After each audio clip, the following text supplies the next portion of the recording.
Hello, dear learners. Today we are here with a detailed summary of the story A Question of Trust from Footprints Without Feet, Class 10th NCERT book.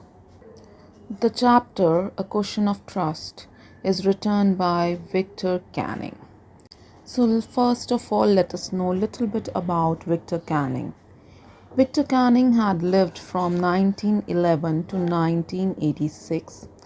He was a British novelist and short story writer, known for his work filled with wit, suspense, and irony. He often wrote about crime, mystery, and human behavior, focusing on the idea and trust can be both valuable and dangerous. In Question of Trust, Canning beautifully blends humor, irony, and moral lesson in a single story. A Question of Trust is a witty and ironic story about a thief named Horace Danby who believes in stealing only from the rich but gets trapped by his own trust in a clever woman thief. It explores how overconfidence and misplaced trust can lead to one's downfall. Let us learn about the main character. There are three main characters: Horace Danby, the young woman, and the house owner.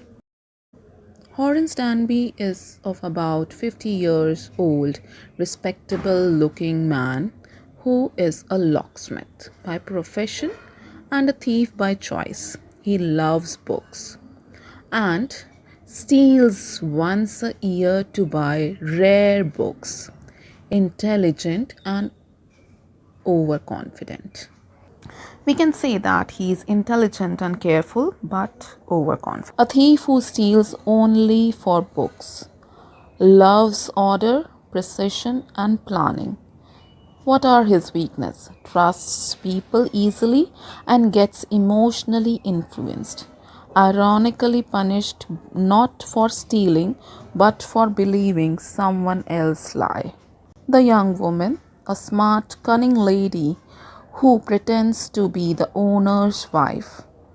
She tricks Horace into opening the safe for her and escapes with the jewels, symbolizing smartness without morals.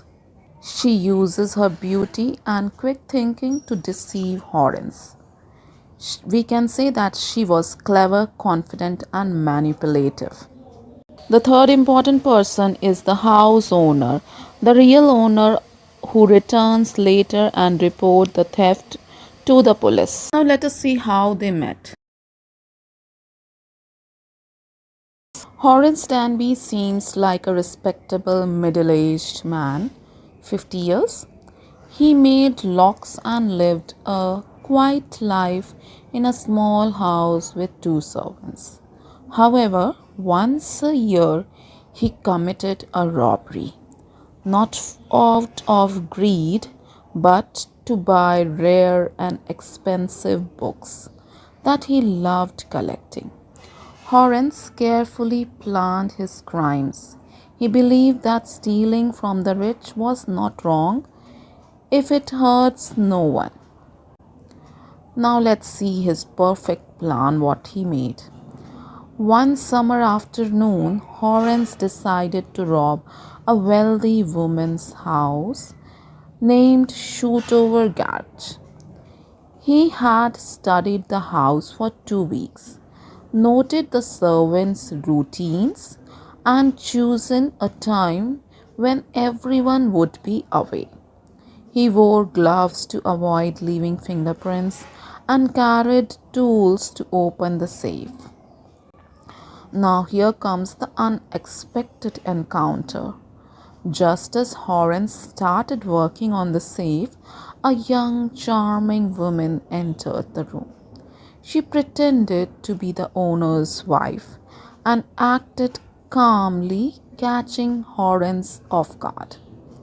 She said she had came back suddenly because she had forgotten her jewels in the safe, which she needed to wear that night. Horace was nervous, but relieved that she didn't seem angry. The lady scolded him gently for trying to steal, but promised not to call the police if he opened the safe for her, since she had forgotten the combination. This was the trap in which Horace fell.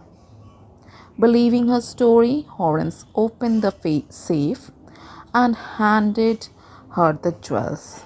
The lady thanked him, smiled gracefully, and let him go peacefully. Horace, feeling lucky and relieved, thought he had escaped punishment. He even felt a strange sense of pride for having helped a lady in distress. Now, here is the twist. 2 days later, what happened? A real story came out in the newspaper. The shoot-over garage had been robbed of all its jewels. The police found clear fingerprints on the safe belonging to Horace Danby. It turned out that the young lady was not the real owner. She was the thief herself who had tricked Horace into doing her work. Because Horace had removed his gloves while opening the safe, his fingerprints betrayed him. Horace was caught and sent to prison. Inside, he continued to make locks for the authorities, this time legally. Whenever someone talked about trust, he would only smile bitterly, realizing that his trust in the wrong person had ruined his life. Now, what we can see in the chapter is the trust and deception. The story shows that how easily trust can be broken or misused. Horace trusted the wrong person and paid the price. Crime and punishment can be seen. No crime goes unpunished, even if it's done with good intention. Horace's downfall teaches that dishonesty always leads to loss. Irony and intelligence can be seen. Both characters are intelligent, but the woman's intelligence outsmarts Horace, carefully planning. The irony lies in the fact that the thief is robbed by another thief. Appearance and reality. The young woman's appearance as a lady hides her true identity as a thief. The respectable looking Horace hides his true identity as a thief. From the chapter, we learn that no one can be trusted completely, and crime, however small, always leads to punishment. The story conveys that dishonesty, overconfidence, and blind trust can destroy one's life. Even the smartest person can be fooled if they act carelessly. Victor Canning's story blends humor, suspense, and irony beautifully. The twist that the thief is himself cheated leaves readers amused but thoughtful. The story reflects human weakness, moral lesson, and psychological realism in a simple yet powerful way.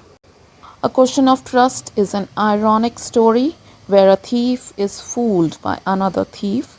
It teaches us that no matter how clever we think we are, dishonesty and misplaced trust will always lead to downfall.